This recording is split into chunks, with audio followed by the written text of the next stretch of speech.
مومن کی 5 نشانیاں بیان کی گئی ہیں، جس کے حوالے سے آج بھی آپ، کل رات کو بھی آپ نے ایک نشانی پہ عمل کیا اور آج بھی اسی نشانی کی تکرار ہوگی۔ جو مجمع اس وقت میرے سامنے ہے اس سے میری گزارش یہ ہوگی،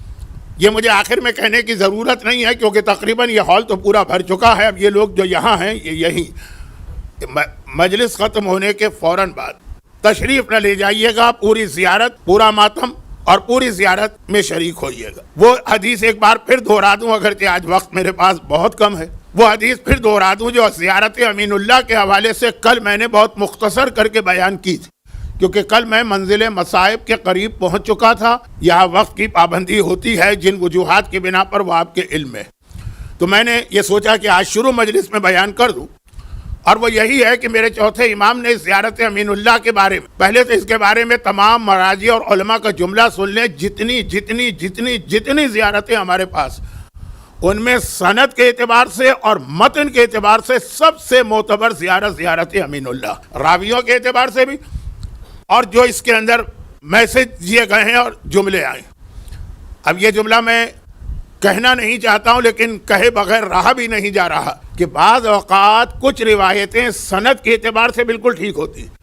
لیکن جو اس کے اندر بات کہی گئی ہے وہ یا خلاف عقل ہوتی ہے، یا خلاف عقیدہ ہوتی ہے، یا خلاف مذہب ہوتی ہے۔ تو خالی اتنا دیکھنا کافی نہیں ہوتا، جیسے آج کل بھی ایک ایشو کھڑا ہے، اس کو چھوڑیے۔ تو بات یہ ہے کہ سب سے بہترین زیارت ہے تو اس کا جملہ یہ، چوتھے امام کا فرمان، جیسے ہی مومن کی زبان سے یہ زیارت نکلتی ہے یا اس کے کان اس زیارت کو توجہ سے سنتے ہیں،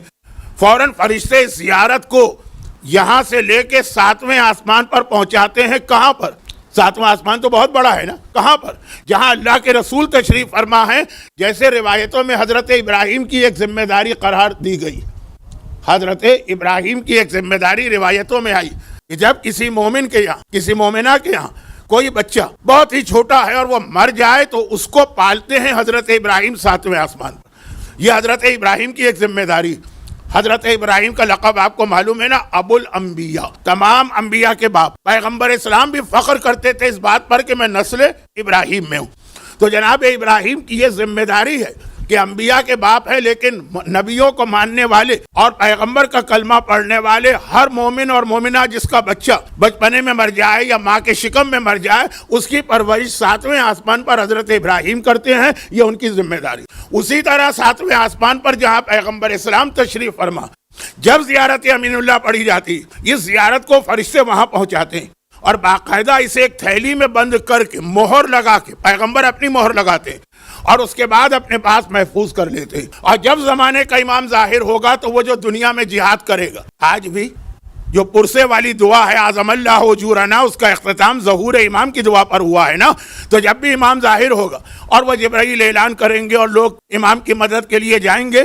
اس وقت آسمان سے پیغمبر یہ ساری زیارات امین اللہ جو چوتھے امام کے زمانے سے انہوں نے یہ زیارت ہم کو دی، ظہور امام تک جن جن مومنین نے پڑھی یا سنی، وہ ساری زیارتیں فرشتوں حکم دیں گے رسول کہ لے جاؤ میرے بیٹے کے حوالے کرو۔ اور وہ جب زمانے کے امام کے پاس پہنچے گی تو امام پہلے تو اپنے جد کی مہر کو دیکھیں گے، اس کو توڑیں گے اور اس تھیلی کو کھولیں گے، اور جس مومن کی زیارت اس میں نظر آئے گی پھر اس مومن کو خصوصی دعوت دے کے بلائیں گے، جو جملہ میں کل عرض کر چکا ہوں۔ حتیٰ اگر مر چکا ہے تو اس کے قبر کے پاس فرشتوں کی ایک خصوصی جماعت بھیجی جائے گی۔ جیسے لوگ اکثر کہتے ہیں کہ مولانا ہمارے یہاں آ جائیے، ہم نے کہا میرے پاس کوئی انتظام نہیں، کہاں ہم سواری بھجوائیں گے؟ تو امام زمانہ ان کے لیے سواری بھجوائیں گے کہ باقی کو میں نے آواز دی ہے ان کو اپنے انتظام سے آنا ہے، مگر زیارت امین اللہ پڑھنے والوں تو میں سواری بھیج کے بلواؤں گا، کیونکہ میرے جد نے مجھے یہ نصیحت و وصیت و حکم دیا ہے۔ تو یہ زیارت بھی آج پڑھی جائے گی، زیارت اربعین بھی پڑھی جائے گی،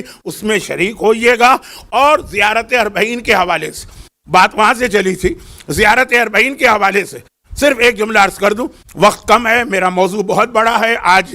ماتم زیادہ ہونا چاہیے کیونکہ آج کا ماتم وہ ہے۔ آپ عاشورے کو زیادہ ماتم کرتے ہیں، ہر ایک کا دل چاہتا ہے پورا دن ماتم کرے، مگر یہ ماتم آپ کرتے ہیں اپنے جذبے سے عاشور کے دن، اور اس جذبے سے کہ عاشور کے دن حسین کے گھر والوں کو ماتم نہیں کرنے دیا گیا، کہیں سے تماچے پڑ رہے تھے، کہیں سے کوڑے تھے۔ اور آج کا دن وہ ہے کہ جب حسین کے گھر والوں نے کربلا میں آ کے باقاعدہ ماتمداری کی، تو آج جو آپ عمل کریں گے، عاشور میں آپ عمل کریں گے پیغام دے کر کہ اے شہزادی زینب کبریٰ، جس چیز سے ظالموں نے آپ کو عاشور کے دن محروم رکھا، ہم آپ کے غلام و کنیز ہیں، آج وہ عمل کر رہے ہیں۔ اور آج آپ پیغام دیں گے کہ شہزادی جس طرح آپ کا پورا گھرانہ آج کربلا میں ماتم کر رہا ہے، ہم اس میں شریک ہونے کے لیے اسی قطار میں کھڑے ہیں، تو آج ماتم زیادہ ہونا چاہیے، اس لیے میرا بیان مختصر ہوگا۔ لیکن اس میں بھی مختصر بیان میں ایک بات عرض کر دوں کہ زیارت اربعین کو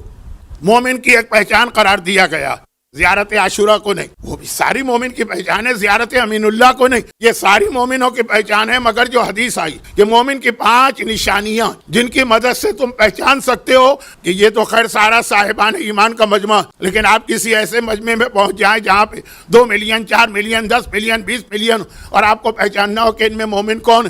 تو آج کچھ تو طریقے ہمارے ہوتے ہیں، کبھی ہم کالے کپڑوں سے پہچانتے ہیں، کبھی ہم مثلاً وہ سجدگاہ کی پر نماز پڑھ رہا، امام نے فرمایا 5، تو وہ بہت مشہور حدیث ہے، میں کیوں آپ کا زیادہ وقت لوں۔ 51 رکعت نماز، زیارت اربعین، والجہر بسم اللہ الرحمن الرحیم، والتعفیر للجبین، والتختم بالیمین، 5 باتیں آپ کو یاد ہیں۔ زیارت اربعین، زیارت اربعین میں ایک بات تو یاد رکھیے کہ کل جو میں نے سورہ عصر کے بارے میں ایک جملہ عرض کیا تھا، سورہ عصر گویا پورے قرآن کو اللہ نے مختصر کر کے